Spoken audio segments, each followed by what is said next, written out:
this evening's meeting to join order. This is the regular city council meeting for September 3rd, 2024. Can I have a roll call, please? Councilman Bembas. Here. Councilman Carter. Here. Councilwoman Daly. Here. Mayor Gillis. Here. Councilwoman Harris. Here. Mayor Pro Tem Barton. Here. Councilman Williams. Here. One present. Can I have a moment of silent prayer?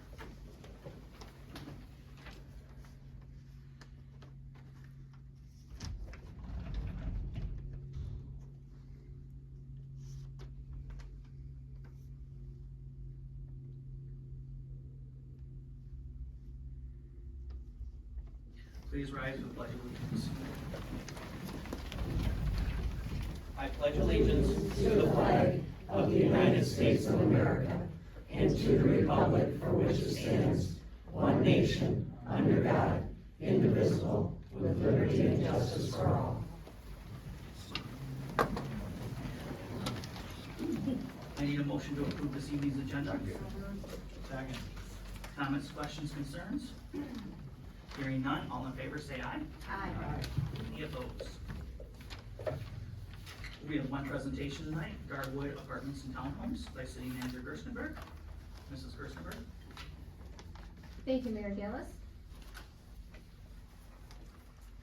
So tonight we have a request by a private developer for a conditional rezoning of the former Algonac Elementary School property between Fruit and Smith Streets from R2 one-family residential to RM1 multiple-family low-rise in the northeast corner of Algonac Housing Commission property at Fruit and Washington Streets from RM2 multiple-family residential to RM1 multiple-family low-rise. This Garwood's Apartments and Townhome project is a $16 million investment in the city of Algonac. It includes 25 senior apartments, 18 family townhomes, a new parking lot for residents and the public.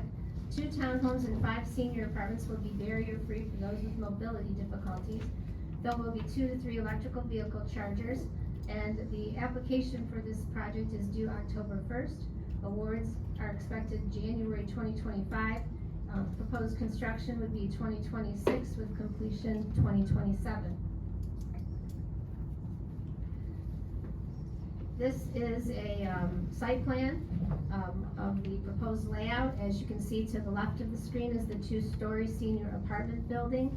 That would require demolition of the admin portion of the building. And on the right-hand side of the screen would be the 2-story townhomes. That would require demolition of the classroom portion of the building. The middle portion where it says 1-story existing school to remain, that would be turned into the community center for the benefit of the Algonac residents. And there would be a new parking lot. At the bottom of the screen you can see there's an additional 57 spaces being added. Algonac will retain ownership of the 1-story existing school to remain parcel for development of the community center. The developer will purchase the remainder of the property from the city for $196,000. That's the total cost to the city for purchasing the property from auction in December of 2023.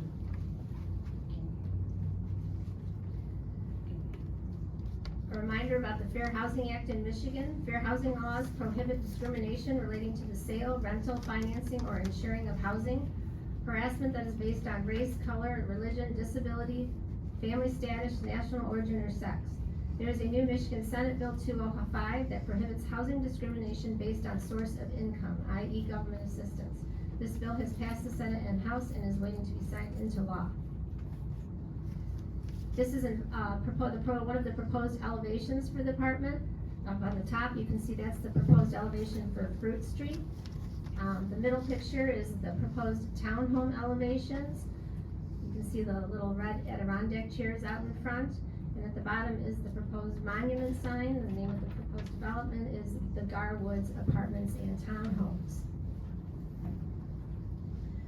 This is the proposed layout for the different apartments. And the townhomes.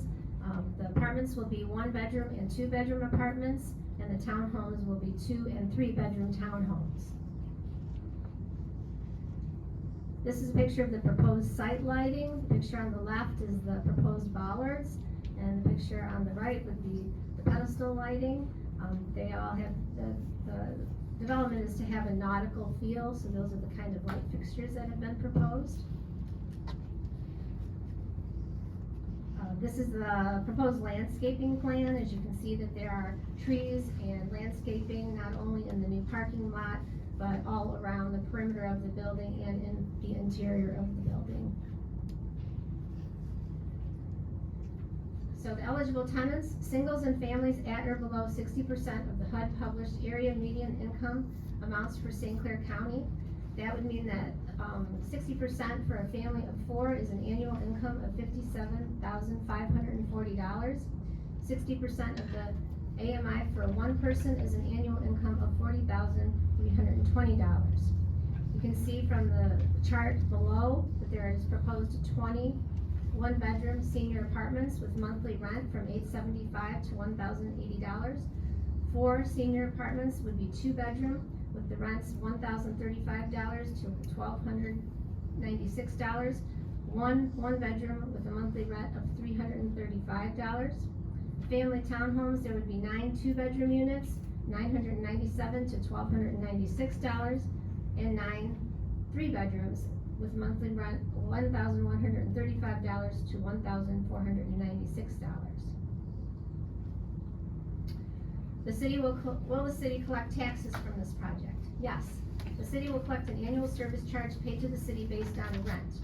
4% of the total annual amount collected from all occupants for rent, less any charges for gas, electricity, heat, or other utilities furnished to the occupants.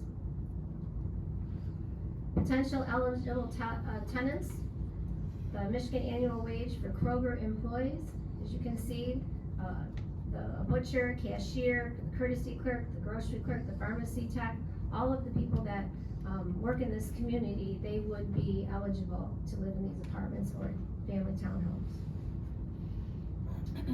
The developer is seeking funding assistance from the Federal Low-Income Housing Tax Credit Program offered through the Michigan State Housing Development Authority. Assistance is available to construct or rehabilitate affordable rental housing. The program application is due October 1st. So what is the tax credit program? Tax credits are federal incentives given to the states who then award developers these credits for certain projects. The program was created by the Reagan administration to spur private investment in rental housing. The developer markets these tax credits to investors. The investor is typically a large bank such as Fifth Third or PNC.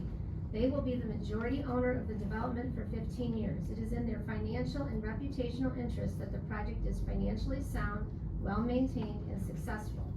The developer then uses the funding from the investors to proceed with the project. Benefits to the city that are volunteered by the applicant. They will demolish the east classroom and west administrative portions of the school building while maintaining the integrity of the gym that will remain and be utilized as the Algonac Community Center. They will manage the Algonac Community Center. They will maintain the new parking lot between Fruit and Clay Streets, which shall be for the use and availability of both residents and the public, and they will maintain the public parking areas on St. Clair Boulevard and Smith Street. So there was a planning commission meeting and a public hearing on August 26th, and there's 3 or 4 slides that will go through the questions that came up from that planning commission meeting. Question number 1, will the rent include utilities? The tenants will pay their own electric bill. Water and sewer will be included with rent. How will the community center be maintained? By the property management company and the city. If my son makes $80,000 a year, can he live there? No. A single person would have to make no more than $40,320 to live there. Will my taxes go up because of this development? No. Your tax increases annually based on the lower of the rate of inflation or 5%, and can increase if you took on a big construction project, such as adding a bedroom. Why install electric vehicle chargers and how much do they cost? The developer is applying for a federal grant, and the grant awards application points when electric vehicle chargers are installed. The cost is about $10,000 each. These are not just for residents. Anyone with a credit card can use these. Will this development cause my property value to drop? Research shows that affordable housing has no negative impact on the price or frequency of sales of neighboring homes. The type of housing matters less than the quality of the design, management, and maintenance, because by reclaiming rundown or abandoned property, a high-quality housing development can enhance a community's image. Was a feasibility study done? One was done in 2021. The property has been vacant since 2015 and for sale since 2017. This is the first feasible proposed project. Who is the management company? That has not been determined yet. Is there a restriction on how many people can live in each apartment? Yes, there is. It depends on the number of bedrooms. Can the existing infrastructure support this project? Yes, the new development will be less demanding than the school was. Can the dumpster locations be moved? Yes, they can. Will there be enough parking, and will some parking be designated specifically for residents? There are currently 57 spots that will remain and 65 new will be added. There will be a total of 122. Some of those will be designated for residents only. Do the rents always stay the same? No, they do not. The rents are reviewed annually by MSHDA. Will Section 8 subsidies be accepted? Yes, if the prospective tenant can make the required rent payments. Will the city retain ownership of the gym? Yes. Does this project align with the master plan? Yes, this project was reviewed by the city planner. Will tenant selection criteria be enforced? Yes. Criteria to be reviewed include income, credit rating, criminal background checks, and past landlord history. As the project plans develop, changes may be needed, i.e. the variances, facade changes, colors, etc. Does the developer have free rein to do what he wants? No. City staff will be involved every step of the way, as well as the city attorney and appropriate city boards. If my private driveway is damaged during construction, will the developer fix it? Yes. I live across the street from the school and the skate park, and there's always hollering, arguing, and cussing. What can I do? Contact the sheriff when an incident is occurring. Why can't we just make it a park, an indoor pool, or add retail businesses instead? The overwhelming response at the community meeting on March 5th was that we don't need another park, we need a community center, and we need to collect some tax dollars from any future project. Also, a new pool is being built at Lions Field, and will be open next summer. We have retail and commercial space open now, and no big or small businesses in a hurry to fill them. Amazon has changed retail forever. There's also a visibility problem for any retail at the school location. It is too far from M29. The school was for sale nationwide for 7 years, vacant for 9. Many developers looked at the property. Almost every single one stated that the cost to purchase and then demolish the building was too high to make any project work. The city purchased the property from auction in December of 2023 instead of risking that an out-of-state or out-of-country buyer would purchase the property and would continue to sit dormant again for years. An explanation on Section 8. Section 8 is a federal program that provides rent subsidies to very low-income people or units in a development. The tenant pays 30% of their income toward the rent amount. The balance is paid by the federal government. Section 8 eligible persons find their own housing in private homes and apartment buildings. Public housing is federally subsidized housing that is owned by a housing commission. Gar Woods, this proposed project, will be privately owned and is not considered public housing.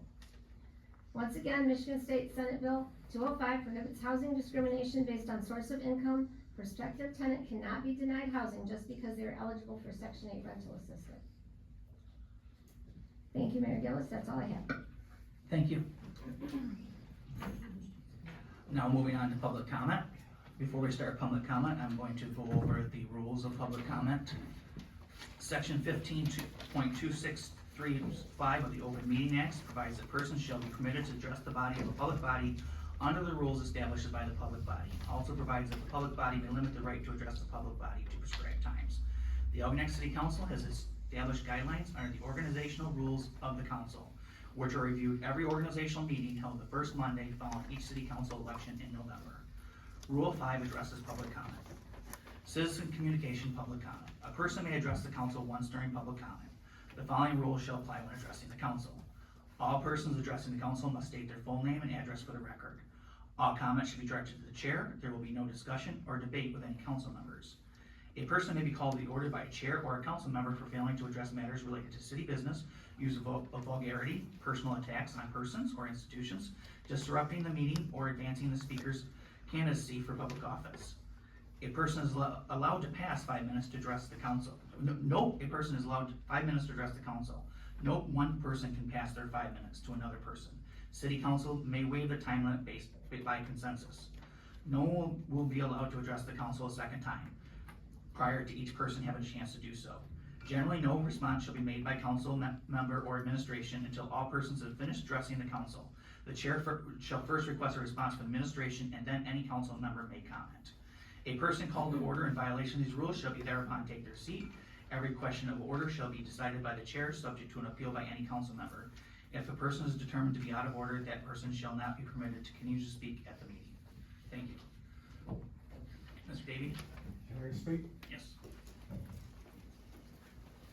Ronald Davy, 710 Smith.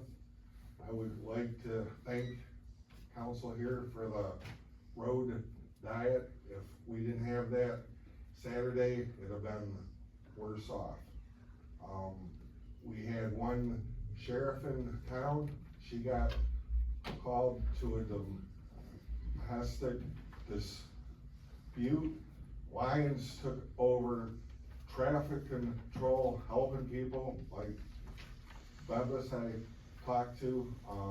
We had people just about in fights. The bridge got shut down for a spill in Port Huron, so everybody from Port Huron came down here to cross here.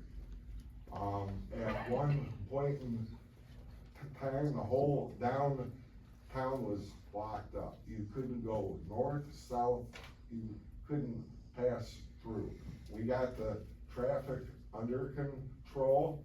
I would like to thank Ryan Dangu-Lay, myself, Kurt Bollinger, and Larry Love for helping us out to get the flow of traffic. We actually got the traffic all to the right side up past the car show, and it lined up past McDonald's.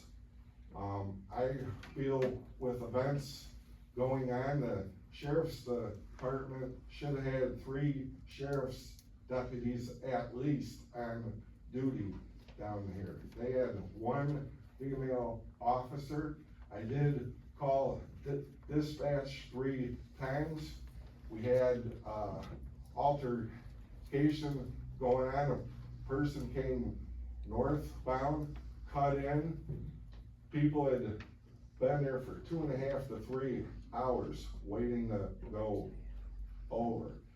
I went to customs. The customs officer pulled that car off to the side and told them either go to the back because he was not letting them go over.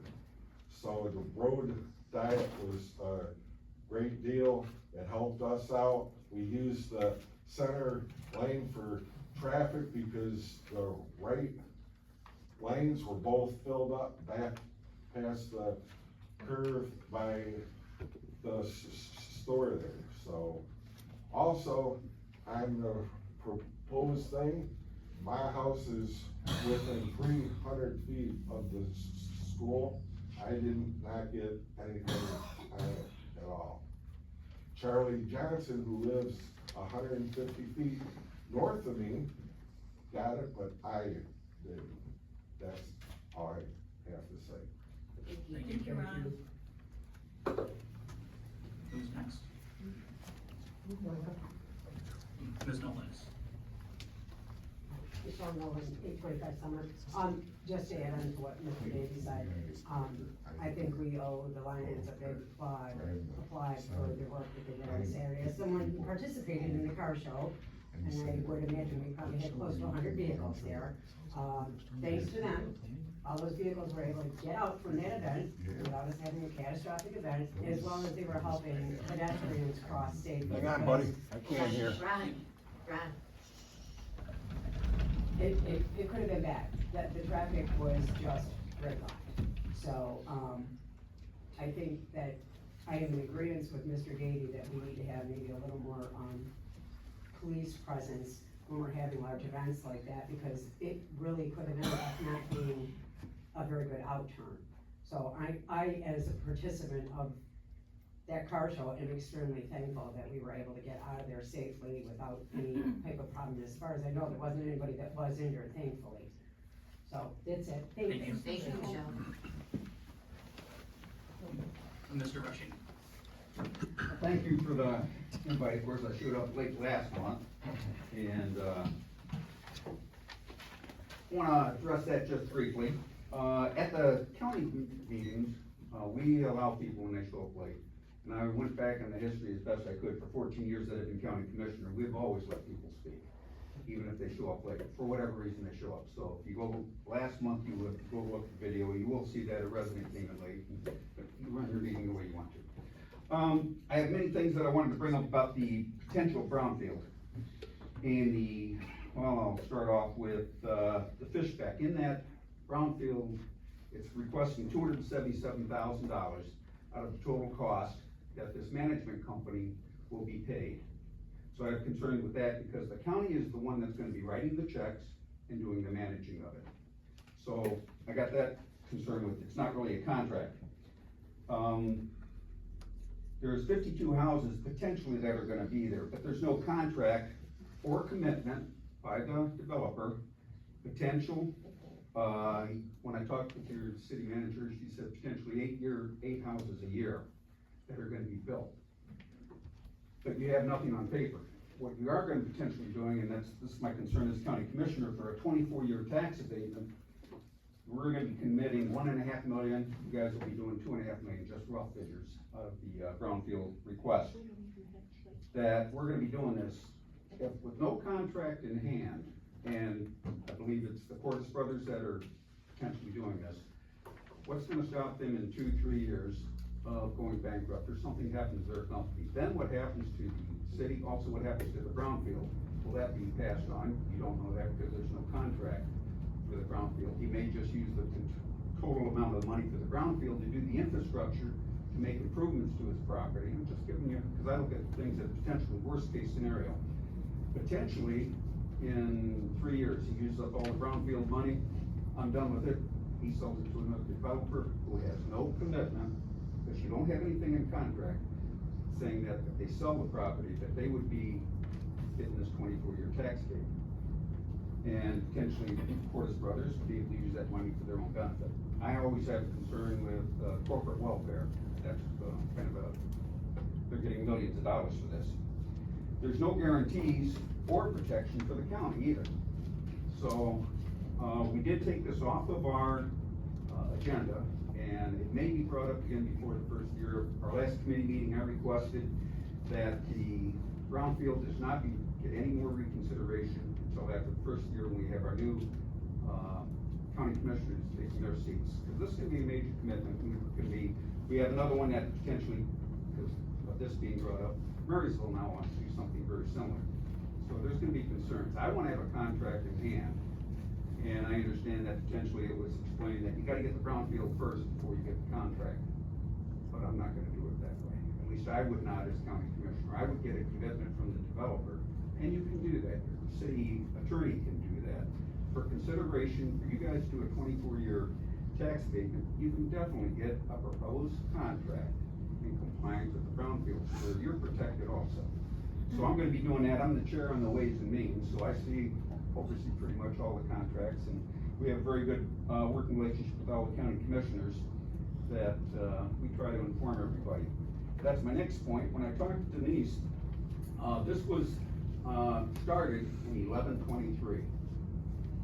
As one of the commissioners, this was not brought to my attention until 2 months ago at a committee meeting for final action to be forwarded to our full board meeting for final action in 2 weeks. That's before I got to see any of the meat and potatoes of this. And that's some pretty major concerns. So we failed at the county level. She explained that you understood and your board voted that you thought everybody at the county was aware of this. I'm sure that Jeff Bohm was aware. I'm not sure if any other commissioners were aware. And for something of this commitment, I would want that. I guess that's about it. I got most of the concerns I wanted. I don't know if you have any questions for me, but for now, the brownfield is off the table at the county level. And if something happens, I'm sure you'll be made aware of it. Thank you. Thank you. Mr. Mayor, could I ask you a question? Yes. Was Mr. Rushing represent our area, or do we have a different county commissioner that represents our area? It's Commissioner Van Van Bosch, that's Sorry, what I Mr. thought. Commissioner. Do you know if Mr. Van Bosch was, knew that we were gonna have this presentation today? I do not. Thank you. Yeah, and I'm only here because this affects the whole county. Thank you. Mr. Ferrari? Or Mr. Lawrence, I'm sorry. Greg Loggins, 450 Lathrop, like Denise likes to call us, I'm one of the elitists down there on Lathrop. My concern is blight, and I've, came before Lori before and talked about the blight that occurred on, Lathrop in the corner of a street that is not basically a street, it's more of a driveway for a couple of people that live down that way. And then Denise got involved and gave me a map and said that anybody can store their stuff on this piece of property. She even highlighted it and gave it to me, and we argued for a half an hour. And she says, we claim no tax dollars on it for Elginak.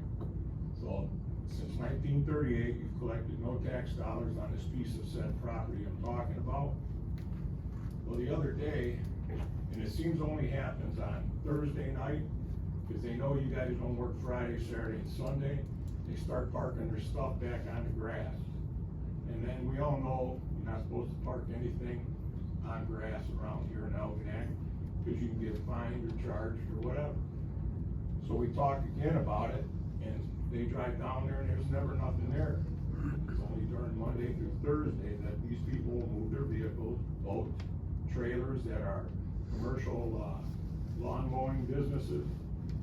And then there's a car here, so Denise, you could probably bring one of them officers up here. I got the actual license plate, and you can have them scope this plate out and find out actually who's doing this. And I think you know, because they're friends of yours, they live across the street. But I made extra copies, if you guys would like these, it's up to you. Can I bring them up there too? Sure.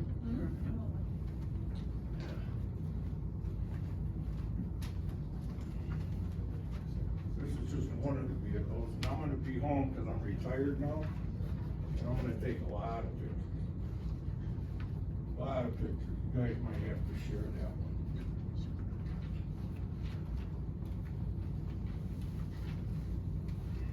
So, maybe we can get this resolved, but, there's a kid and his girlfriend are redoing a home over there, and, he takes care of that property, he mows it, takes care of the gravel on the driveway and everything, and all they're doing is being harassed by one person here in this room, and I'm not gonna mention her name again. And I think it should quit. We all know the Blythe rules, but also, they would probably like to purchase that, and then you'd get tax dollars out of it. That'd be really good. So, anyhow, that's my story, and I'm gonna stick to it. But, get ready for more pictures, because anytime I see people parked there, I'm gonna get to it. See ya. Thank you, Mr. Loggins.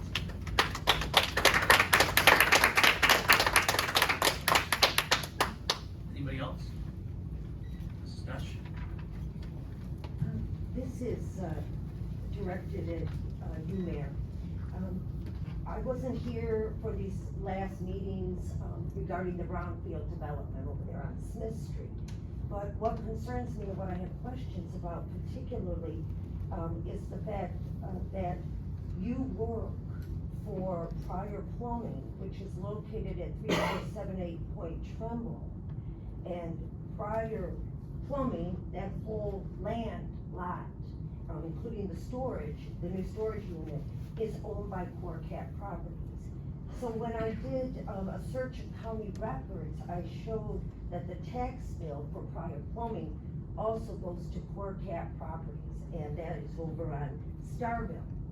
So my concern is, and I missed it, but I didn't see anywhere that you disclosed that you worked for or that you were associated with Corcat or Portis.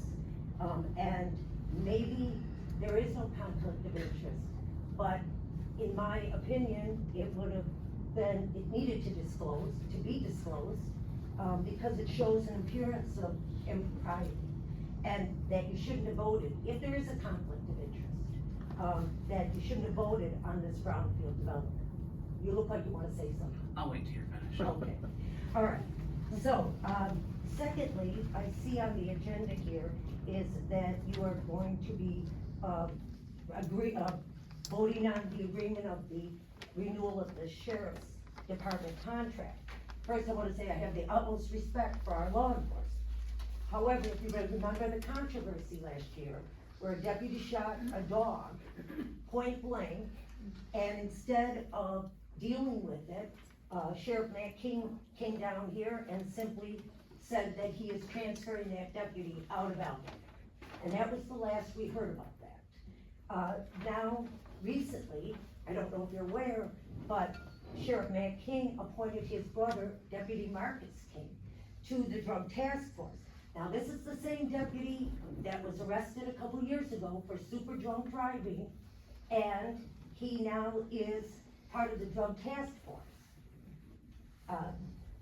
And there is another lawsuit by a whistleblower who was the lieutenant on duty the night of the arrest. So that litigation is pending. And in addition, there's another lawsuit, it was all over the paper, where a woman was left on the jail floor for 3 days injured before she got medical help. All I'm saying is, don't rubber stamp this, and it should be noted for everybody that Sheriff Matt King objected to the St. Clair County Commissioner's resolution to make St. Clair County a Second Amendment sanctuary county. And his reason being, it may affect his budget, and he doesn't like other administrators, commissioners telling him how to run his department. So, all I'm saying is do your due diligence. You heard here tonight that a lot of people are unhappy with what's going on. Okay, and finally, back to the school, just what Commissioner Rushing talked about with the school. As far as I know, there is no contract. But regarding management, they talked about it at the last meeting. Management, who's gonna manage? We haven't determined it yet, but there's so many unanswered questions. I know I read many of the commissioners' comments, we're just looking at it, there's gonna be much more discussion, but again, we need to proceed cautiously, in my opinion. Yes, did you wanna say something, Jim? No, Okay, no. thank you. Mr. Mayor, just as a point, have you taken any extra payment from your job regarding any vote you've ever made on council in the last 6 years you've been on council? No. Thank you. And I'm gonna address this, to the whole room, because yes, I manage Prior Plumbing and Heating. My boss's landlord is Cork Capital. That's my boss's landlord. I work an hourly job running a store. You can all come see me there, in fact, many of you have. But there is no impropriety between the brownfield and where I work. In fact, I find it quite disturbing that somebody would actually come here and accuse me of impropriety. If I may jump in, that whole property over there with the same people who own it now was rezoned and dealt with back in 2018. You were mayor then. I at a loss, actually. But Ms. Pesh is a resident and she has a right to. It's a question, but I will to answer the give her- entire I just room. wanna make sure. I'm talking, you're not. Thank you. Whew, I'm that was gonna rude. address the entire room and say that I work at Prior Plumbing and Heating as the manager. My boss, his landlord, is Corcat Properties, which is Corcat Mini Storage. There's also 7 of us up here. I'm only one of 7 votes. So, if anybody has any further questions, you can call me, email me, but there is nothing improper happening. And no, I do not have to recuse myself from voting, because the only time you have to recuse yourself from voting is if there's a financial interest in it for yourself. Correct. Thank you. Who would else like to speak for public comment?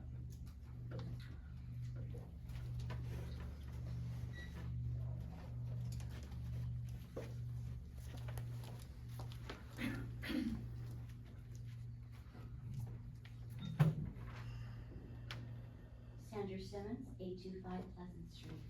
I've been a resident here now for 5 years, and I have a few questions I would like to ask this evening. This is the first time I spoke in front of you. I'm a little nervous, so please give me just a second. On Wednesday, July 5th of 2023, here in this building, you had a regular city council meeting. I have your agenda here this evening. I'd like to know who placed the letter F on that agenda. The letter F is to adopt resolution 2023-15, directing administration to create ballot language for the electors to consider the establishment of the special assessment district supporting the fire department services. I FOIA requested the resolution declared adopted. It is right here. It was given to me. The foregoing is a true, complete copy of the resolution adopted by the City Council in the City of Algonac of St. Clair County, Michigan, at a regular meeting, and I'm going to emphasize that this evening. A regular meeting held on the 5th day of July, 2023. Public notice. I'll repeat that again as well. Public notice of the meeting was given pursuant and to full compliance with the Open Meetings Act, being Act 267, Public Acts of 1976, and the minutes of said meeting were kept and will be or have been made available as required as by said act. Members present, Mr. Bombas, Blair, Carter, Davy, Gillis, Harris, Martin. Members absent were none. It was moved by member Davy and supported by member Harris to adopt the resolution.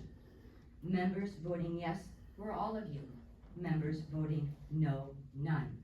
The resolution was declared adopted by the mayor and has been recorded in the resolution book. It is signed by our mayor, Mr. Gillis, and signed by our city clerk. My question this evening, under the Open Meetings Act and under Act 33 of 1951, police and fire protection. Where's the public notice? I can't find it.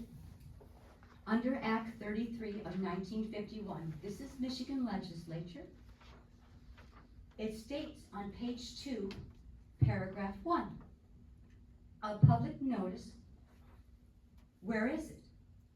The city of Algonac uses the Voice newspaper in regards to public notices. And yet, I have requested it twice and I have yet to receive it. These are the public notices of 2023. It's not there. I'd like to know why. The reason why? This took place at a regular city council meeting. Is it true that a regular city council meeting does not require a public notice placed in the Voice newspaper? In regards to me asking for that public notice that was supposed to have been in the newspaper under Act 33 of 1951, as I stated, I thought I was going to get a bill from you from being at the library so many times. I looked in the library for days, looking through each and every publication of the whole year of 2023. I can't find it. The city, like I said, the city of Algonac uses the Voice newspaper because it's in the special assessment district. My question is why and who placed the letter F in a regular city council meeting that does not require, to my understanding, that you don't need a public notice for a regular city council meeting. These meetings take place usually twice a month, usually on the first and third Tuesday. But because, of course, July 4th was on a Tuesday, so you had it on Wednesday. I completely understand that. But I'd like to know where the public notice was, in order for us to be able to ask you questions, concerns, and hear objections to the creation of the special assessment itself. The residents, the property owners, were not given a chance to be able to speak. And that I have an issue with. Like I said, it was the day after the 4th of July. Most people, I'm sorry, okay. If that could be answered, it would be greatly appreciated. Where's the public notice? Thank you. Thank you. Anybody else? Mr. Hilfer? My girlfriend, got my name right, my friend, the only people that does, I appreciate that. But I don't appreciate some of your interpretations of the Open Meetings Act. So 1971, Supreme Court Justice Harlan, he made the decision that one man's vulgarity is another man's lyric. So you really can't define what vulgarity is. If somebody comes up here and swears, I'm not the guy to do it, but if they do, and you kick them out of here, you're gonna get sued. They're allowed to come up here and swear, it's in the Supreme Court decisions, so just help you out a little bit there. And as far as the address stuff, people have right to privacy. They don't have to state their address, because when it comes down to privacy and the things they say at this podium, they may or may not be worried about some things that may happen to them, some retaliation after that. So there's a reason why people don't have to give their address, so you should take that up too. And as far as the way that you talk to your constituents, I'm talking, you're not. Like, that seems very professional. I know if I'm elected mayor in Marine City, I definitely will not talk to my constituents like that. Of course, when the session's up here, criticizing, that's her right as, a citizen, it's your right to criticize your government, and I believe she did so in a respectful way. And it's pretty common with these boards, especially like mayors and chairs of the board, to kind of let this power go to their head and feel like they can talk to people as if they're not people. It's not cool. It's not cool. And if you guys have been paying attention, as far as what's been going on across this country and actually other countries, they're getting real sick of their government lying to them. Getting real sick of it. They're also getting sick of their government being completely inept and not knowing what the hell they're doing. And by the number of questions that you all asked me, unanimously approved the brownfield about a month ago. I mean, there was 2 questions, but the gentleman there, and one of them was a joke question about post office boxes. You guys have to start doing your homework. Like, this is not a joke how much money you're giving away. I mean, you got a resident up here talking about a special assessment you guys have to do on the fire department because you guys obviously don't have enough money to pay for it, but yet you're giving away more tax dollars in the future. That doesn't make sense. How are you guys going to maintain all these roads, all these water lines, making $2,000 a year? It doesn't make sense. And these developers and these engineering firms, they get up here because it's in their best interest to make these deals happen, right? They have a financial interest, so they will lie to you. They will lie to you and say it doesn't cost them anything because it's in their financial interest to do so. It is up to you all to do your homework and not let them lie to you and represent the people sitting here, representing the people in your town. Because it's absolutely false that this brownfield will not take tax dollars from this town. There are millages that people of this town voted for, the SC4 millage, the senior millage, the drug task force millage. They didn't vote for that to go to Albuquerque. They voted for that to go to the millage that it's supposed to go to. That's costing all of us money. All of that money is going to have to be backfilled somehow. 24 years down the road, when you guys don't have enough money to upkeep these roads and water lines, what's going to happen? It's going to go to the working class and the rest of the not middle class people that the only people that are going to afford 300K homes. It's going to go to the people that are the working class. And those are going to be who's going to be paying for this. It's not fair. It's not fair. Brownfields were made to clean up contaminated property. Just because the state opened up the door, because they're morons, to housing developments, doesn't mean it's right. Because this was supposed to benefit the taxpayers, right? It's supposed to clean up properties, make the properties into something that's actually usable again. Not just putting money into housing developments projects because they can't make enough profit. They can't make enough profit. Figure it out like every other business owner. Don't come to taxpayers with your handout. It's ridiculous. As far as the lies over here by your city manager, talking about it won't overload the wastewater plant.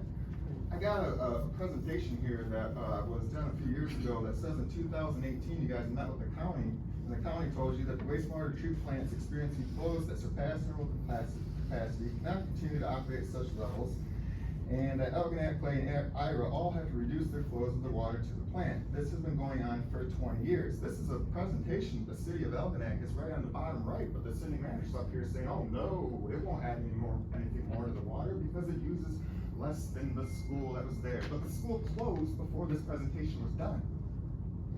Doesn't make a lot of sense, right? 2018, it's saying things were already overloaded, but the school's already been closed for 2 years. How does that make sense? So what's gonna happen here is you guys are gonna overload the wastewater plant, which is gonna create a need for IRA to have a new wastewater plant, which is gonna get, again, dropped on the taxpayers. The same wastewater plant that we all said we didn't want to go to 26-mile development, and that the county shut down. Russia knows all about this. Guys, the county at their level says they don't wanna open the doors to brownfields, because it's a Pandora's type box situation. Again, like Mr. Rushing said, now we have somebody in Marysville asking for these handouts. When's it gonna stop? Thank you. When's it Thank gonna you. stop?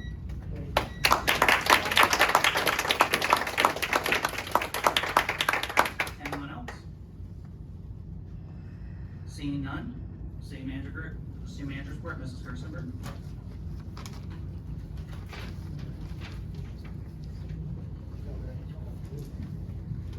Thank you, Mayor Gillis. Very short report today.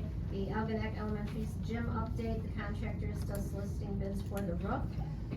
Pool update, the contract was awarded August 20th. The contractor has submitted a permit application to the state of Michigan. And as you have all in front of you, there will be a groundbreaking ceremony on Monday at the pool at 1 o'clock. I'm sure you'll elaborate during one of your reports. Thank you. Mr. Mayor, if I could, Denise, could we possibly get the planning commission meetings recorded? Like we do for city council meetings? Mrs. Gerstenberg. Thank you, Mayor Gillis. Councilman Davey, we could look into that, yes. Great, thank you. Anybody else? Hearing none, move on to the consent agenda. The consent agenda consists of the regular city council meetings for August 20th, 2024. I'll make a motion to accept the consent agenda as presented. Yeah, Doug's for it. Comments, questions, concerns? Hearing none. All in favor, say aye. Aye. Any opposed? Moving on to new business, item 11A, is to review, approve preliminary site plans, conceptual elevations, conditional rezoning agreement for Garwood's apartments and townhouses. Algonac Shores Limited Housing Association Limited Partners has submitted a request for conditional rezoning of the former Algonac Elementary School between Fruit and Smith Street from R2 one-family residential to RM1 multifamily low-rise. And the northeast corner of the Algonac Housing Commission at Fruit and Washington from RM2 multifamily residential to RM1 multifamily low-rise. The development will also require vacation of parts of Clay and Washington. The applicant has submitted the attached application as a conditional rezoning request. Per attached review, the city planner, Dave Skirdo from Carlisle Boardman, the proposed rezoning is generally consistent with the newly adapted master land use for this area, and the city is consistent with the surrounding zoning patterns. The developer is seeking funding to proceed with this development and needs approval of an attached application to apply for a low-income tax credit program offered through the Michigan State Housing Development Authority. The program was created by the Reagan administration to spur private investment in rental housing. These tax credits are federal incentives given to states who then award these credits to developers. Once awarded the tax credits from MSHDA, the developer will then market these credits to investors. The investor is typically a large bank such as Fifth Third or PNC. They will be the majority owner of the development for at least 15 years. It is their financial and reputational interest that the project is financially sound, well-maintained and successful. The developer can use the funding provided from the investors as equity investment into the development. The program application is due October 1st, with awards expected in January 2025. If awarded, construction will begin in 2026, completion in 2027. The application is not funded the first time. The developer will be able to apply again April 1st. The city of Algonac will retain ownership of the one-story existing to remain parcel as shown on the concept. The applicant will be purchasing the remainder of the property for $196,000, which was the total cost of the city to purchase the property from auction in December 2023. The Algonac Planning Commission voted 5-2 to recommend City Council approve the preliminary site plan, conceptual site plan, conceptual elevations, and conditional rezoning agreement at their meeting of August 26, 2024. Can I have a motion, please? I'll make a motion to approve Garwood's development of 25 senior apartments, 18 family townhomes, contingent on on-site plan approval, a future lot split combination, and partial road vacation, and the following. Request by Algonac Shores Limited Dividend Housing Association Limited Partnership for conditional rezoning of the former Algonac Elementary School property between Fruit and Smith Street from R2 one-family residential to RM1 multiple family low-rise, and the northeast corner of the Algonac Housing Commission property at Fruit and Washington Streets from RM2 multiple family to multifamily residential to RM1 multifamily low-rise. A conceptual site plan, conceptual elevations, conditional rezoning agreement, and that the proposed plans are subject to the following conditions.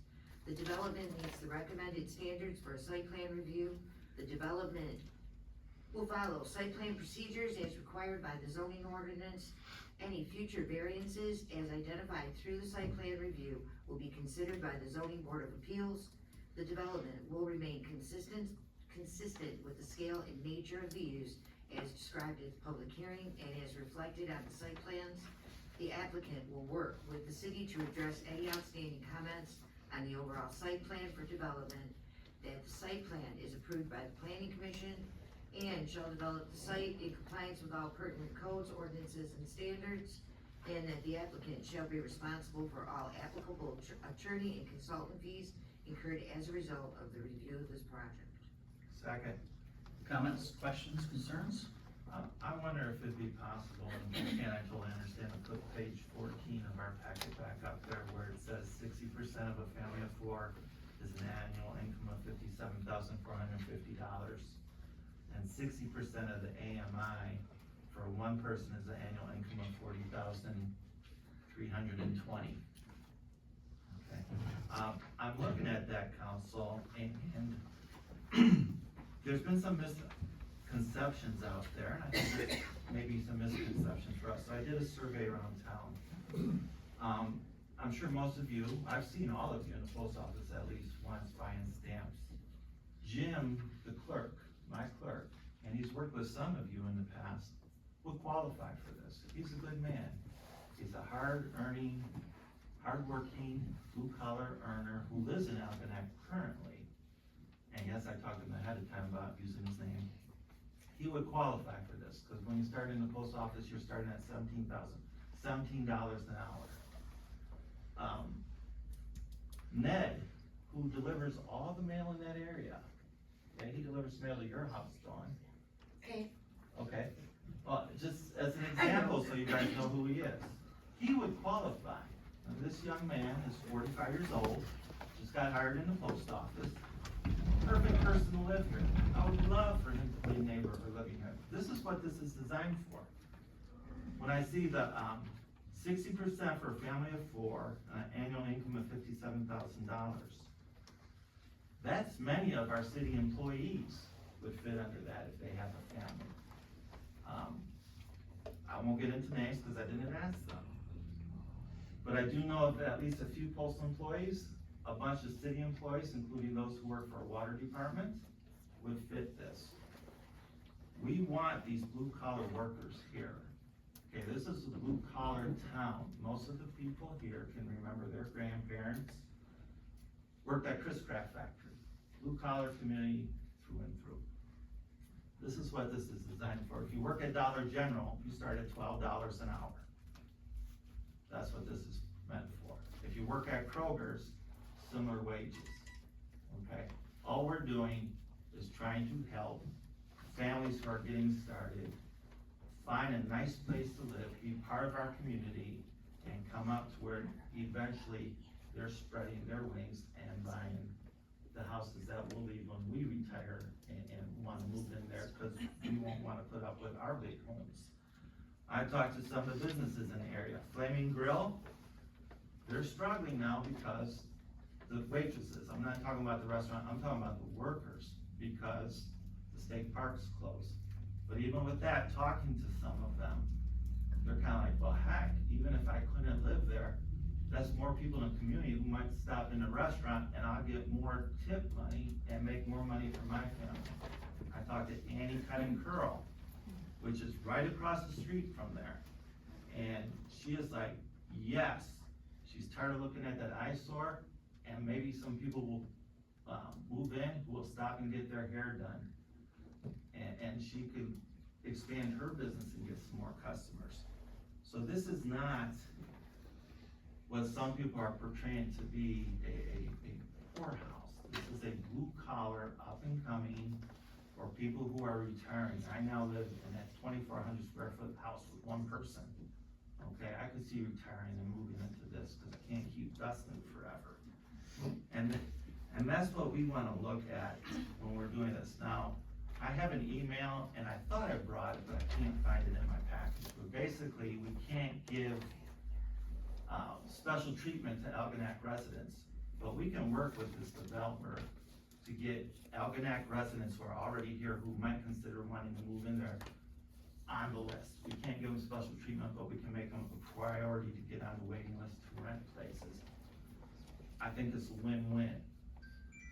And the thing that seals it for me is we won't have a rec center that only lasts a few years till we run out of money or whatever.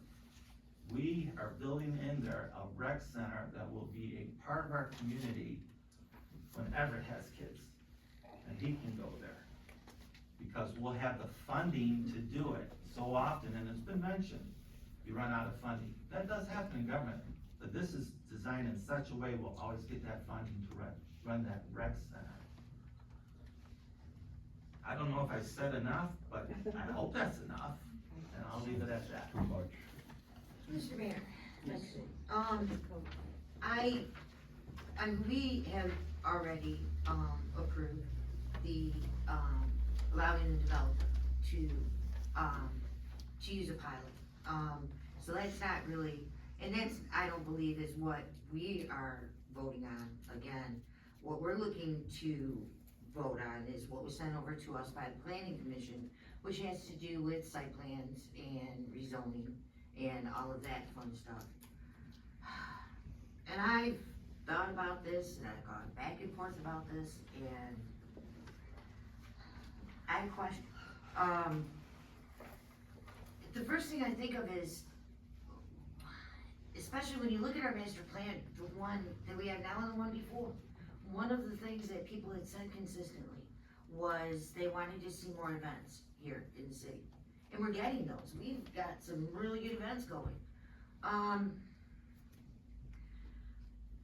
The way this development is laid out concerns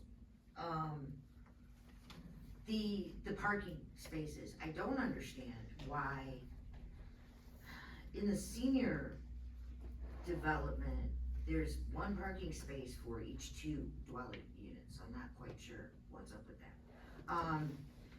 The way this is gonna work out is that there's gonna be 66 spaces for visitors. That's not a lot of, I mean, I don't want to see obstacles put in the way of some of the really good events that we're doing here, things that make things, these are the events that are helping to make the city attractive. You know, like I said, we get the pool going, we get this going. I'm not saying in any way, shape, or form that I disagree with this development as a whole. I'm questioning at this stage if we maybe should look at, or ask the developer to look at possibly scaling it down. I'm looking at the building, in the townhomes that are closer to Smith Street or Smithfield, actually. I'm questioning if we need that there, if we can. If we're losing property that we could use in the future, that's gonna come in, where we're gonna find it, we wish we would've got that. I don't want us to get to a point where we have to go back and say, we wish we would've done this different. We have not had a major development like this in decades.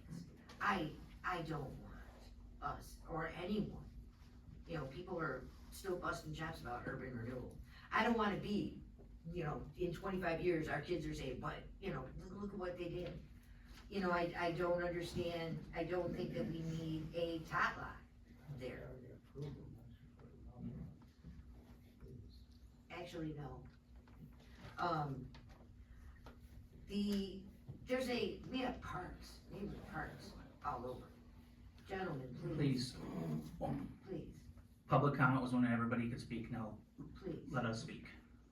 I mean, there's a little playground across the fence, townhomes that are there. I worry about, especially about parking and the residents that live over on St. Clair Boulevard. Because, okay, say it's Halloween in the Neck, or say it's the art, the Big Girl Tournament, or the Bump and Run. And you've only got, what, 66 free spaces. Now, and they all get, well, come on, why don't you guys come over to my house and we're gonna watch the fireworks? And that doesn't leave any other parking. And parking is at a premium right now. So I'm, like I said, I'm not in any way, shape, or form say that I do not want to see this here. I'm concerned about the space, the scope of it. I want to make sure that, and there were residents here who said that they wanted to see a community center here. They wanted to see more events, more things. You had mentioned, you know, the putting like fire pits and things like that. And I don't necessarily think we've gotta, you know, right now in any way go there. But I don't wanna see us lose that chunk of property right there for this. My only concern, Councilwoman Davey, if we say no to this, why would they bother with the rest of it? If we say, nope, you gotta scale down, then there's no money in it for them. Now, maybe they can look at, cause I'm looking at the parking on this, maybe they can add more parking. I think they were just trying to be efficient with how they added it.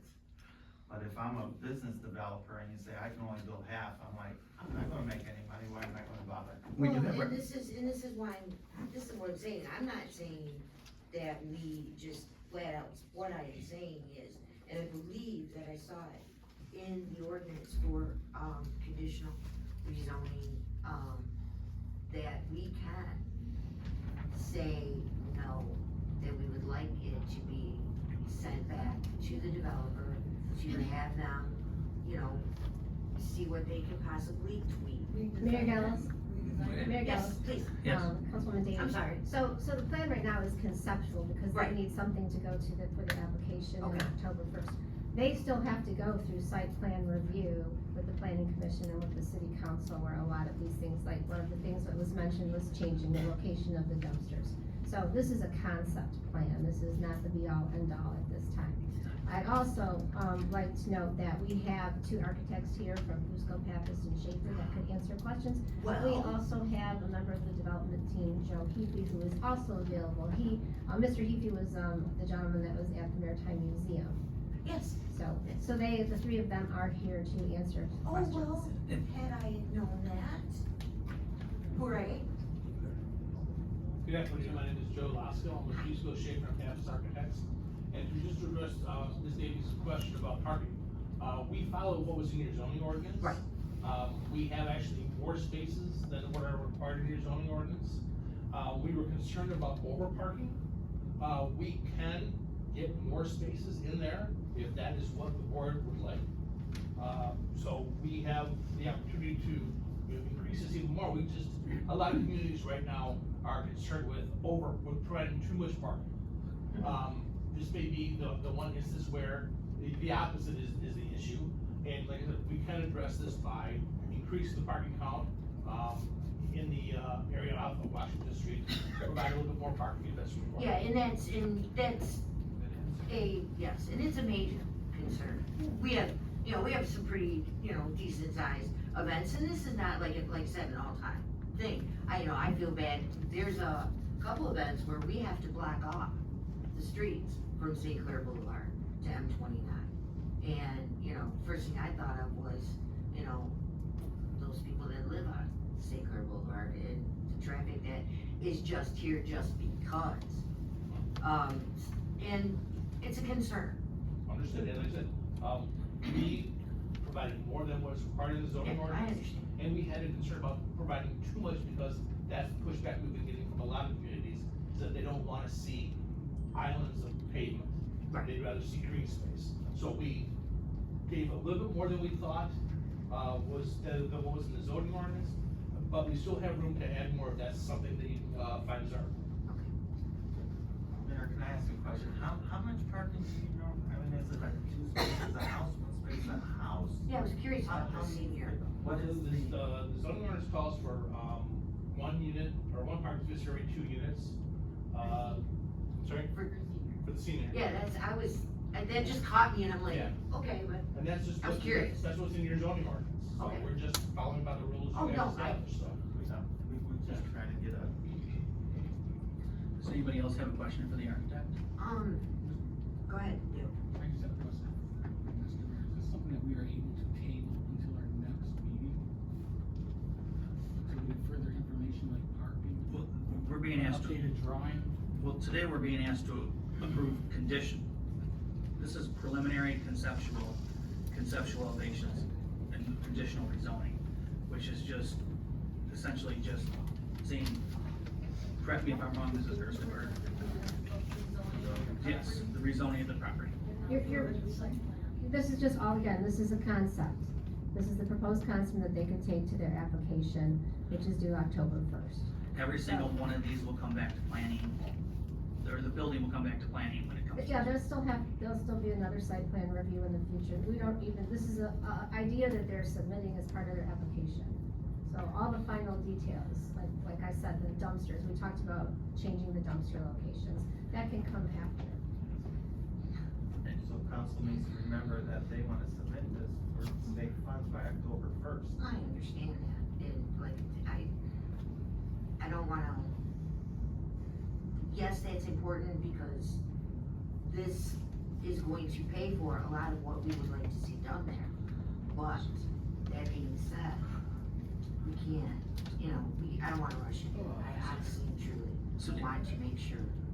To answer your question, Mr. Williams, yes, we could table it to the next meeting, but it probably would interfere with the October 1st deadline. It may kill the project. Would it kill the project? The October funding round is, about 75% of what Michigan passes out for a year. So that's the round that gives us the best opportunity to get this project funded. If we wait till the next round of funding, it'll be a much smaller pool of money, and we'll be fighting with more developers and more, we'll have more competition for those dollars. Thanks, Jim. You're spending a lot of time in City Valley. It's lovely. I see, it's all I enjoy good. the ride up here. It's all good. So, to the question of, I just wanna clarify, what we submit cannot be changed later. See, and That's flat out. and that's what I thought I had read. It's a couple times. Just being transparent, as I've been. with Yes, you have information every time I've been here. So what we submit, if the decision is more units, I'm not suggesting this, we can't add more units. If the decision is less units, we cannot subtract units. What about parking? Parking, that can be looked at, but I'm saying as far as unit count, Once we approve this, the unit count is locked. that's what I thought. And I just wanted I think it's important for folks to understand, this program is highly competitive. So, you're competing with other developers around the state to access these credits. And so, Joe's right, October 1st presents a unique opportunity. April 1st is the next round. We'd like to, given all the work that's been done to date, be able massive in October first, but I do wanna be very, again, as I have been in every meeting I've attended, that at the end of the day, this is the unit count. Could there be adjustments to parking? Sure, yeah, I mean, that's not an issue. And dumpster And locations. we do that all the Yeah, time. we're not talking about changing like the number of units, Yeah, but, yeah, yeah. but Right, the small but- things like parking, landscaping, trees, the color of the building, you know. Yes, go Well, back. then my all- question, I guess, is that, because we don't know, and you had mentioned it before, you know, this is a program, we don't know if we're gonna get it, you know, it's toss up with the money. And I would hate to see us, cause like he said, we approve this, it's a done deal. And then we're locked into this. And we don't get the money in January, is it, when they award? Yeah, that's when they award. the Right. grants, that's correct. And they resubmitted again in April, we're still locked into this. But isn't there another meeting before, yeah, we have another meeting if we do table it until the October 4th deadline. Well, and I don't know if we can actually, I mean, this is something, We do have, isn't a table kind of thing, is it? well, we have a motion on the table, we have to vote on the motion, or I'm not sure what tabling it achieves other than delaying the inevitable. We either approve it or we don't approve it. Well, we don't approve it, it goes back to planning. And what keeps these gentlemen from saying it's too hard to work without, and have to move somewhere else. We don't get this project with that school, and that school's been vacant 10 years, give or take a month or two. In 10 years' time, nobody, well, we had one person come by and say he wanted to make it a Halloween store. Okay, which I would've liked, but, yeah. I don't wanna see it vacant for another 10 years. And I If don't- businesses wanted to come and take that building, they would've already done it. There's no money for business to make there, period. Everybody goes to Amazon now. But I'm not Stores aren't saying gonna make it. stores, I'm saying that Evo send us back to planning, or see if they can work something with this. And if they can, great, if they can't, Regarding, the site plan, I'm not, what part of the site plan To are we achieve worried what? about? like I said, I'm worried that we are going to be losing some property that we are gonna be thinking twice about in a few years. That I think that this building, this unit here, the building with townhomes that's closest to Smithfield, I worried about that. I don't see, I see a lot of property here that they can be used for other things. I mean, yeah, this building's been sitting here for 10 years. And we did this in how many months? I mean, It'll sit here for another 10 years, nobody else. you don't know that. Nobody You don't knows know that. Nobody knows You that. don't- yeah, Excuse you don't me. know that. If I may, yes, 5 years ago, we did, proposed another project over in our township. The exact same thing, we were gonna take down a derelict school and provide 60 units of senior housing. The community was up in arms, did not want it, they voted it down.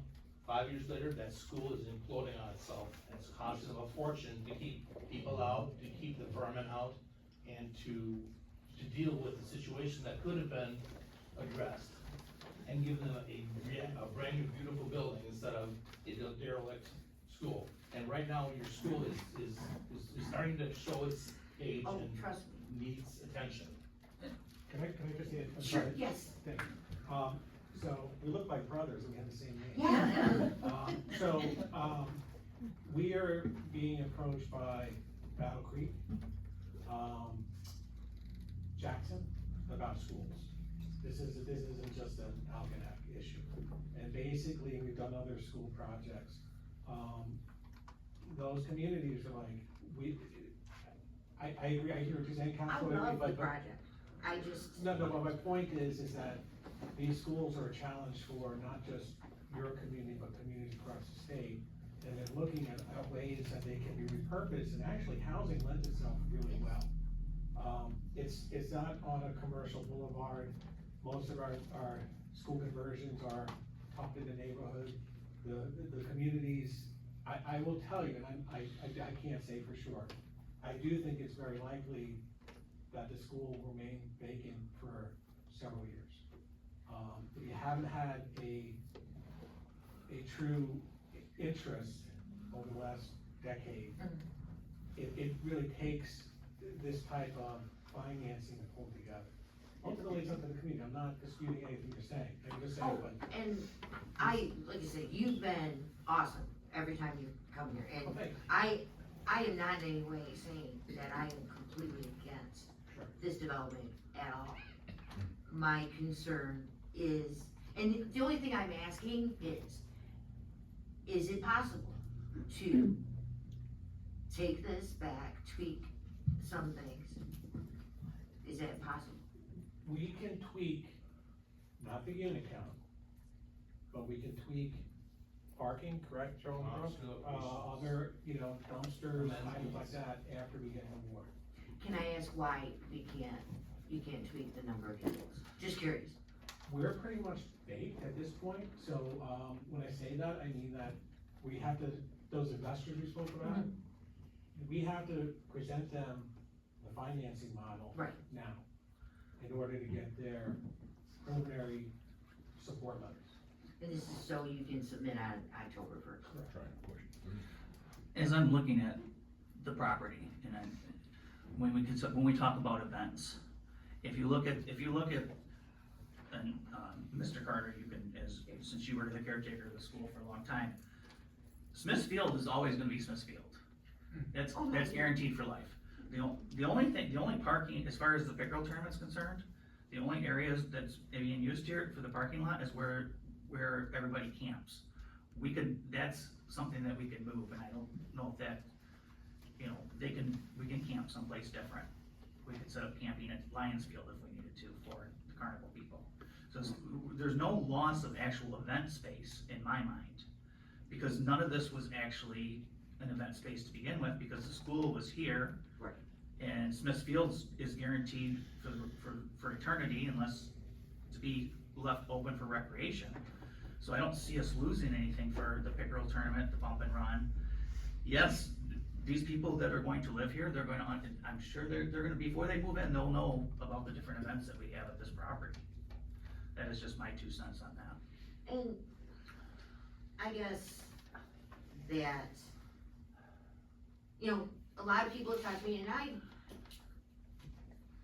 I want people to understand that, people have brought their concerns, and of course, we've got to bring these questions and concerns up, because that's what we're here, that's what we're expected to do. So I can't just, not bring these, and to make sure, because I just don't, I'm just hoping that we're not going too fast, that we are doing what is going to be good in the long run. Like I said, the tot lot, some of these spaces, I don't know, but that's just. Does anybody else have any questions for the developer? It's my understanding that what is submitted is units. That's gotta stay fixed. Everything else to the outside of this has some room for adjustment. Be it parking, cosmetics, picnic area, whatever. It's the units themselves that are what is important. And I guess I'm gonna say it, pickerel tournament's been brought up. And this community benefits from what the Lions Club does in the pickerel tournament. And as soon as the pickerel tournament comes close, you see the welcoming yellow ribbon all over, convenient walking space to any part of the pickerel tournament, to the park, whatever. We need to be more welcoming to people who may live in this, to people who visit us, and welcome them gratefully. That's my And I just concern. don't wanna see any obstacles in any way, shape, or form Personally, of more events. personally, I would love to see more parking. I mean, that would be, I wanna see more events but, too. but the parking could be used for the events. I make $100 for girls for I mean, that's just my, when you talk about parking, it would be better, but does anybody else have any questions, comments? I got questions. No, right, I'm sorry. I wanna ask the developer. No, I'm sorry. I'm sorry. Staff, Yes, please. this is Dave, is your concern the setback at Smithfield side, is that what you're talking about? Yeah. It's right in here. Okay, You know, like I said, in my happy place, we wouldn't, we'd be able to utilize that, ourselves. Like I said, I have a question for the developer or the architect, then with her concern, when we do the site plans and that, if the number of buildings and occupancy is the same, could the setback possibly be changed? Thank you, that's a really good question. Yeah, we do have some, latitude to move things around a little bit. Can we double the setbacks? Probably not.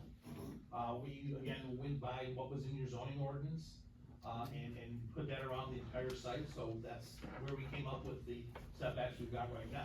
So again, we were just following the rules that are established in your zoning But ordinance. that is open for possibility to see what we could do. Sure. And Just like we thank can add you. more, we can add more parking, we can move the dumpsters, we can change the colors on the building. The only set thing is the amount Numbers of of the units. Okay, thank you, Ed, that was an awesome, because I would love to see some of the, green spaces, like I said, against the top line. Some of these green spaces be outside of this. Yes, there's a lot of green spaces and it's gonna look beautiful, but it's inside of that. One thing I should know, the tot lot is something that's required by Mishner for family development, Oh, that's right, I forgot about that. so, I mean, Yeah, you know what, I completely forgot about that part. the right I hand get side it. is gonna be family townhomes, so Mishner does like to see an area for the kids to go play. The other thing I just would like to say, we select a 9-member board of the planning commission to advise us on these issues, and I believe they sent forth their recommendation. Well, I know we don't have to accept it, but I think that's why they're there, and I think we should at least put some respect to the board that brought it to us. Any other questions? One last point, I guess, now, we're gonna be set on the number of units and all that. Is it gonna say in here somewhere that we are not going to be, this is not going to be a set in stone, site plan for everything else? For the green spaces, for the parking, for all of that? Because I don't want this to come back and be, well, wait a minute, you guys approved this. Mrs. Gerstenberg? Thank you, Mayor Gillis.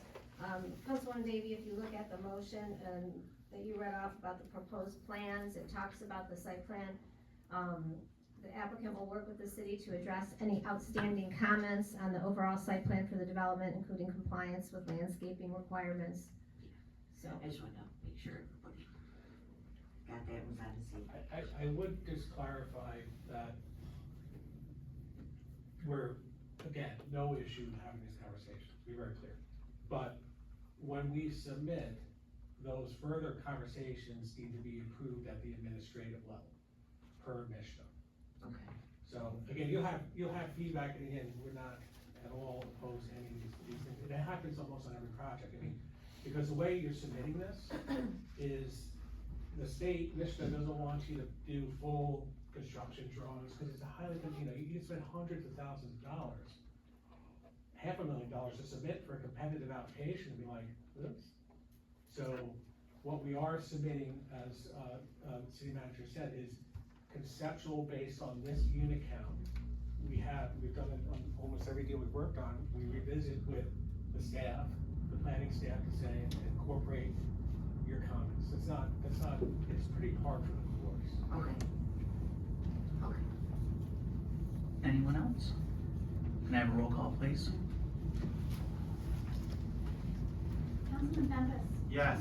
Councilman Carter. Yes. Councilwoman Davies.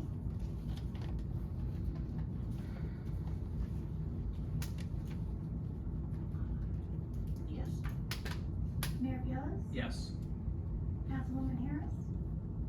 Yes. Mayor Pro Tem Martin. Yes. And Councilman Williams. No. Motion passes. Next up, we are being asked to approve. Item 11B is. Hey, what happened to the motion to table it to the next meeting? You made a motion up there and you guys Mr. never Logan, went you're out of on. order. I understand that. There was no motion. Okay, I thought I heard one. Check the minutes. Item 11B is to approve agreement for law enforcement services between the St. Clair County Sheriff and the City of Albeck. Attached with the City Council is agreement for law enforcement service between the Sheriff, St. Clair County Sheriff and the City of Albeck, commencing on October 1st, 2024 and terminating on September 30th, 2027. The city has contracted with the Sheriff since 2012. The agreement proposes the following costs: October 1st, 2024, so September 30th, 2025, for $938,082. From October 1st, 2025 to September 30th, 2026, $962,510. From October 1st, 2026 to September 30th, 2027, $983,626. For a 3-year total of $2,884,218. Can I have a motion, please?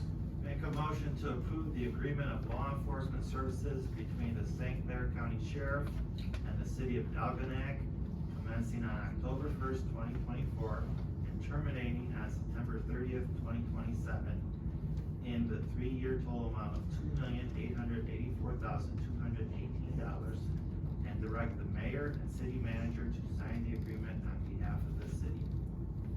Support. Comments, questions, concerns, and we also do have members of the Sheriff's Department here to speak. I wanna say just real quick,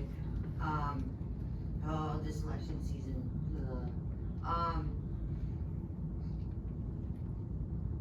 the deputies, St. Clair County Sheriff's deputies, are not politicians. These guys here,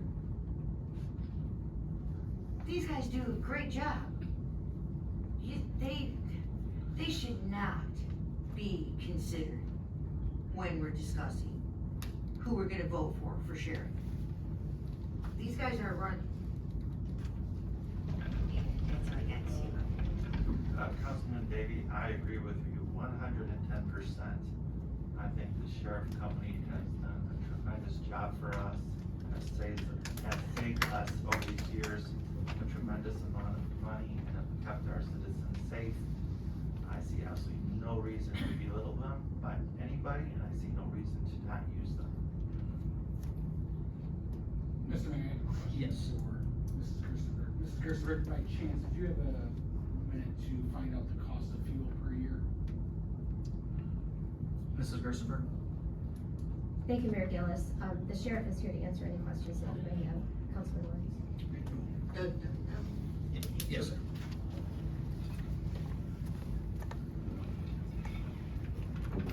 Hello, council, and hello, everybody in the audience. Some of you know, some I don't, and I'm formally introduce myself. My name is Jim Spatafor. I'm the first sheriff here in St. Clair County. Unfortunately, Sheriff King had a long-awaited trip planned, so he's out on that. So unfortunately, he couldn't be here today, so I'd love to answer any other questions that you have. Do you know the cost of fuel per year? The fuel comes out of the city, your city budget, so I don't have access to those, so I don't know what the cost of fuel is. So, Mr. Mayor, do you know if we would have access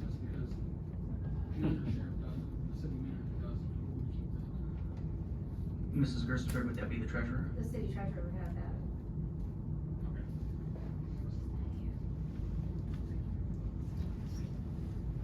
Anyone else?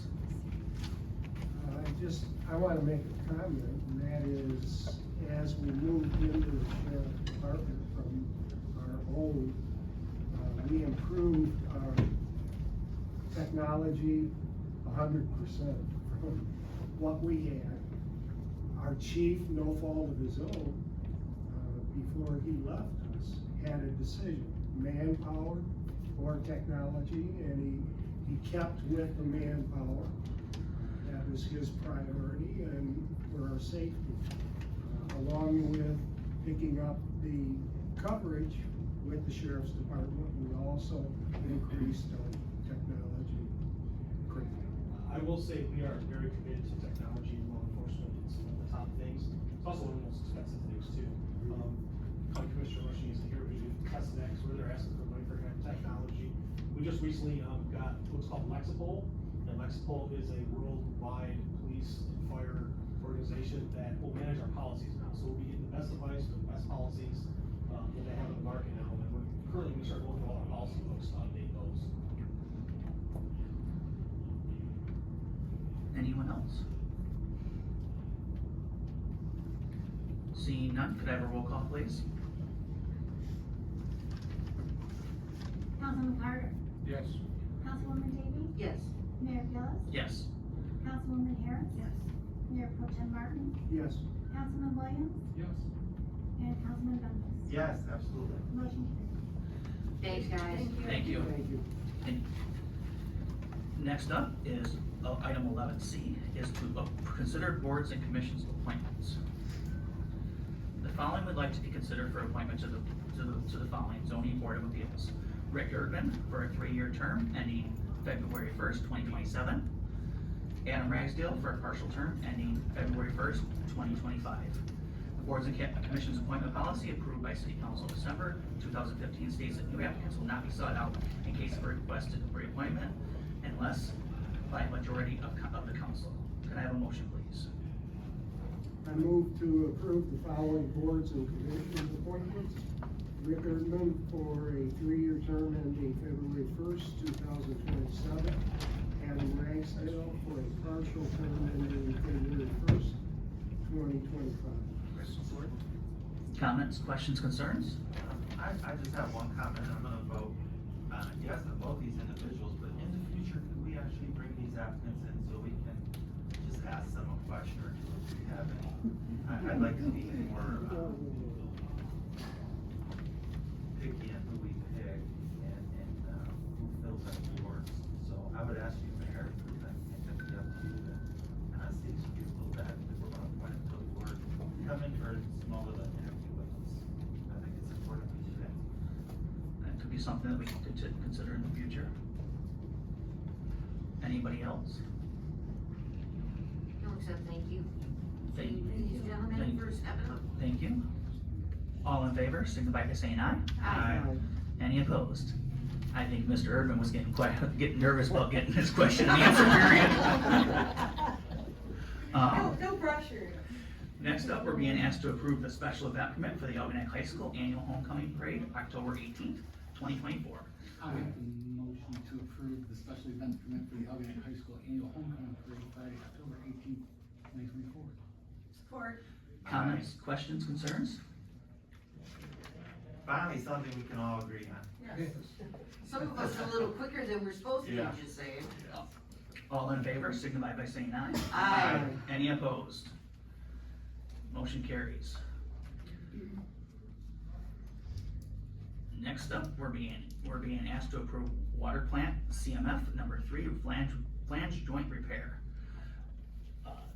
Operators at the water plant discovered a leak at the flange joint repair fitting on filter number 3. They were able to replace a portion of the joint, but remaining repair needs to be made by a contractor specializing in this area. Attached to the invoice from Midwest Power Systems for parts and labors in the amount of $4,500. Can I have a motion, please?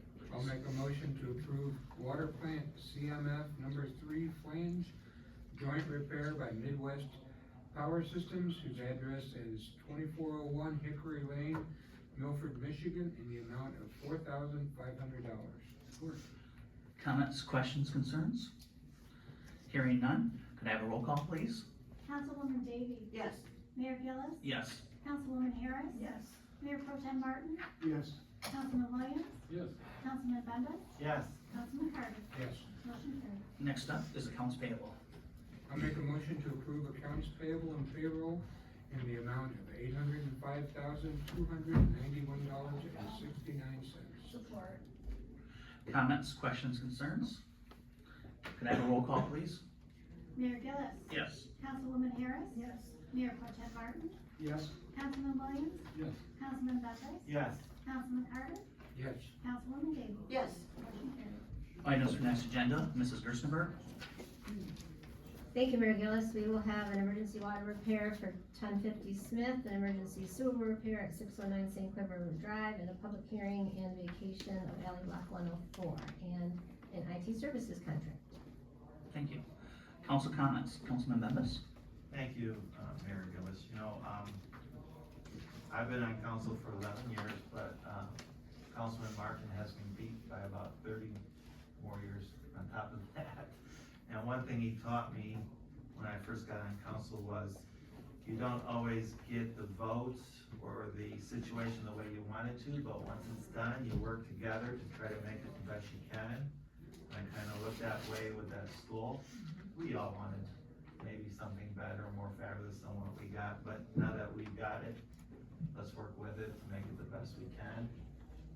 And that doesn't go just for us, but all the citizens. But at least we're doing something with that. I want to thank you, special thank you to Kathy Harris and Chris, hi Chris, who did a wonderful, wonderful job at that art fair.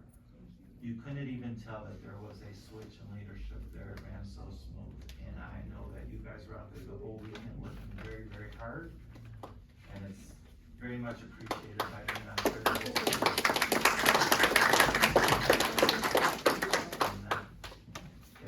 There you go. Councilman, That's it today. Councilman Carter. I want to thank everyone for coming tonight. We do value your thoughts and your opinions, and that's a lot of what we make decisions by, is hearing from you.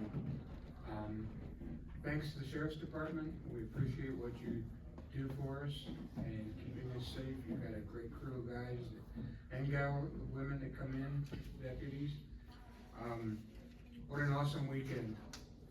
Again, thanks Kathy and Chris for your part in leading it. Algonac showing this weekend, and out-of-towners got to see who we really are. School started. Let's watch out for the buses and watch out for our kids. The 21st, Saturday night, there's gonna be a movie in the park on the waterfront. It's a family opportunity. Woodside's going to be sponsoring it. It's a great time to get together. There's gonna be snacks and games, and let's come together and enjoy our community together. No, I don't know what's playing. I knew that was gonna come up. You beat me to it, though. And everybody have a great week. Councilwoman Davy. You know, you guys should never put us together. No. It's, you know, sometimes he just makes it way too easy. Said before, said again, thank you guys for coming. It makes a difference. It honestly, you know what? There's a whole bunch of people that, think that we don't listen, that we just blow everybody off. That's not the case. Knowing that, the developer that we can work with the green spaces around this, I think that this can be a good thing. I just want to make sure that this is designed in such a way that it benefits the whole community. And I think that they can do that. I feel much better knowing that, that they can go back and tweak the green spaces. Because I mean, that's what we want, that's what we are wanting, that's what's in our master plan, that's what's going to make a difference. If we get this right, we get these events in here, we keep these events in here, that's what is gonna make this city attractive to people who got some bucks. And it makes a difference. We listen, I listen. You know, I take a whole bunch of, listen to a whole bunch of stuff that, I'm gonna duck and hide and find a hole. But 9 times out of 10, people can make their points and give us ideas in constructive ways. And that's what makes the difference. That's, you want people to hear you, that's how you do it. Thank you, Chris, Kathy, and my husband, and the guys from Lions. They stepped up and took care of business with that. I mean, I couldn't go up there, my back was all jacked up, but, yeah, I was hearing about that. Nikolai went up there and he went, Grandma, you would not believe all the cars up here. And I went, yeah, well, that's okay, cause you can tell me about it, cause I'm not going up there. They did an awesome job taking care of that. And you guys did an awesome job. Like seamless. And there's no greater than Jeff be seamless. You guys did an awesome job. I'm sure there was something else, but poof, went away. Thank you all again. It does mean a difference. Thank you. Have a good one. Councilwoman Harris? I just wanna thank everybody for coming, and I wanna thank the town for the continued support for the Algonac Art Fair, that has transferred into the Algonac Lions Club. And it was a great weekend, and I wanna thank the Lions for stepping up and helping out. I wanna congratulate Adam Ragsdale and Rick Erdman for your support on the boards and commissions, which is ZBA. But I wanna address something that came up earlier, and, it's about the fire department and the vote that we had. It went to a vote of the people. When we decided as a group, we all voted not to do anything with it, to give it to the people. That's where it went. It went to you. We all voted for it. We all, on the same exact ticket was the fire department, and also was for the marijuana. Dispensary was turned down, the fire department was approved. So that's why we did it that way. That's the part that we took place, and all 7 of us decided that it would go for the vote of the people. So that's why I supported it, and I still support it. I supported the vote. I was happy it went through.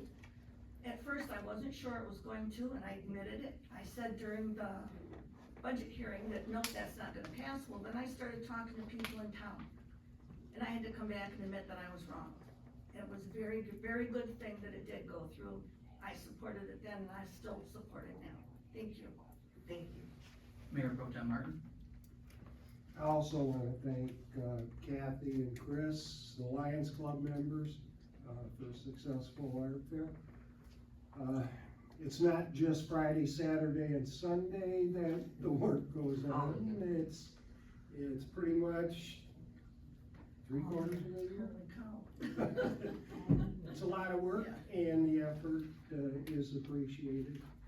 Thank you, Sheriff Department, and thank you any citizens who come to meetings and wanna make their voices heard and tell us what they think.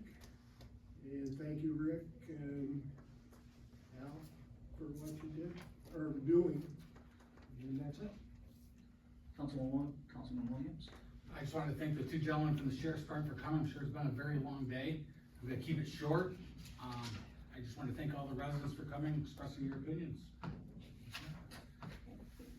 right, I would like to thank Chris and Kathy for the wonderful art fair, as well as the Algonac Lions, beautiful car show as well. The weather was perfect. Mr. Loggins, I do want to address what you said.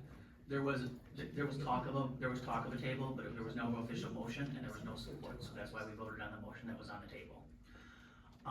I do wanna address what Ms. Tesh said about where I work. I'm sorry, I've worked for Briar Plumbing and Heating. Yes, we have a landlord. I bet you a lot of you people in this room don't know who the landlord of your employer is. And to go after the place that I have to make that's where I have to make my living.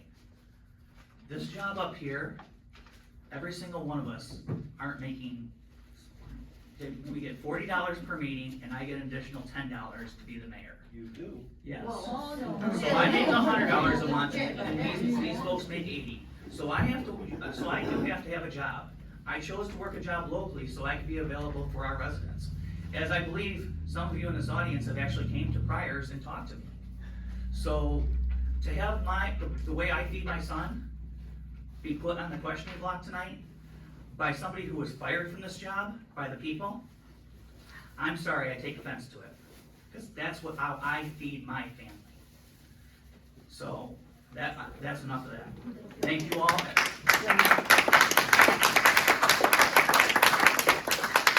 Commissioner Rushing, thank you for coming down and speaking to us.